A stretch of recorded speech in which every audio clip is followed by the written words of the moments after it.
Good afternoon. This is my persuasive speech on metal music and how it affects the lives of people.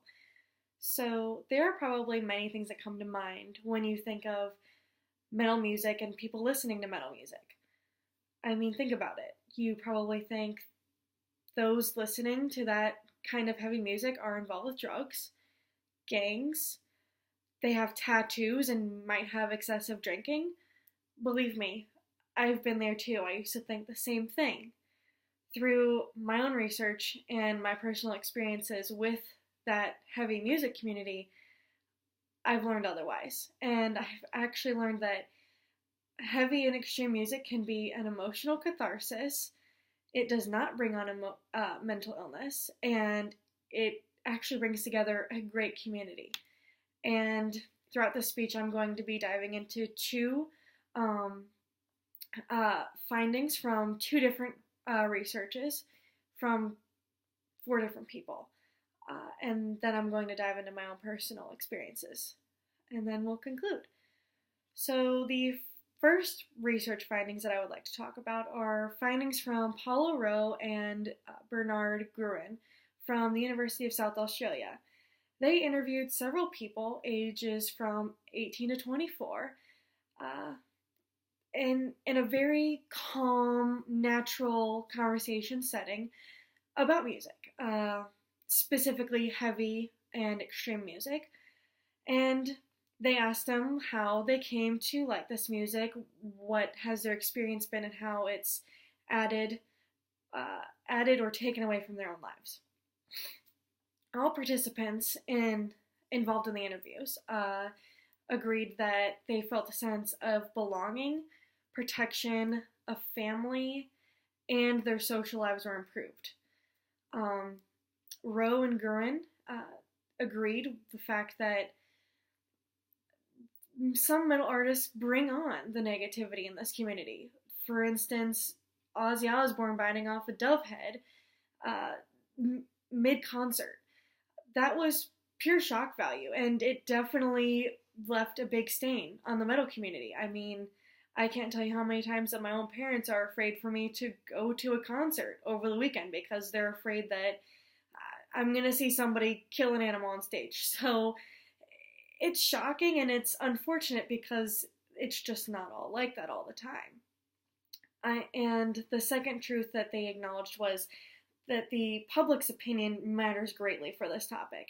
I mean, that's kind of how it is for anything, really, but especially for something as critical as this one, it really matters. However, the two researchers decided and determined that metal music is a great escape for those involved. I mean, the thing that really stood out in their research was that those involved with this community felt protection, and they felt that because of this protection and family-like environment brought them to a sense of calmness and serenity so that they were able to build up their social anxiety, which actually improved their mental health. The second research findings that I would like to discuss come from two people from the Queensland's College of Psychology. Those would be Leah Sharman and Dr. Genevieve Dingle. They actually performed an experiment rather than talking to those involved. They experimented on people ages 18 to 34, and they gave them the option of their own music for 10 minutes. During that process, they examined the participants' heart rates. During their findings, they witnessed that none of the heart rates examined actually accelerated during the 10-minute period.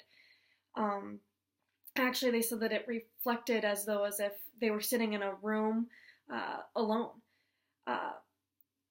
When they questioned people afterwards, every person said that they released their anger through the music, meaning that they were able to feel a sense of relatability with the singers and the artists performing, rather than them actually acting out on the emotion.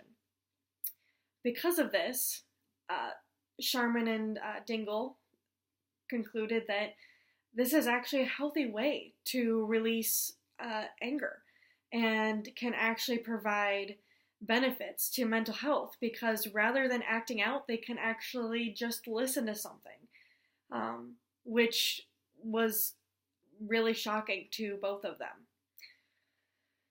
Now, in addition to those two research findings, I would also like to talk about my own personal experiences with this music community. It goes back all the way to 6th grade. I was diagnosed with severe depression, and I used to be the girl who listened to Justin Bieber, One Direction, the Jonas Brothers, and was very straight-laced. And when I saw anybody who looked or was anything different from me or from what I knew, I judged them immediately. But in 6th grade, something changed, and I listened to Black Veil Brides' Knives and Pens.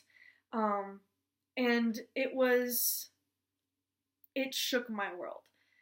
And it brought me into this community where there are others just like me struggling. And it really made me feel like I was at home, because I might not have been getting the help that I wanted from anybody else around me, but I felt like I was getting help from those singing to me. And that truly is what helped me and what continues to help me get through my own depression. I mean,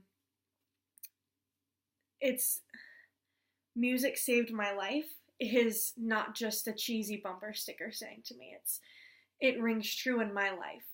And that's something that I think rings true in a lot of people's lives, especially in this community. And I know that right now I'm continuing to give back to that community. And I believe that that's the right thing for me to do because of what this music has done for me. So to conclude with this, I'm not asking you to instantly become a headbanger. I'm asking you to open your mind to the possibilities that we're not as evil as we appear. We might wear all black and we might have tattoos and piercings, but that doesn't make us bad people. You guys, some people wear cowboy boots and blue jeans and flannels, and others wear, Justin Bieber t-shirts and skirts, and we accept you for who you are too, because we realize that that's your community and that's your second home. So we ask for the same in return, to realize that we just want you to understand that this is our home and this is how we're dealing with our own insecurities and mental illnesses. This is how we get through life. So I thank you for taking the time to listen to me, and I hope that you will begin to open your mind about this particular topic.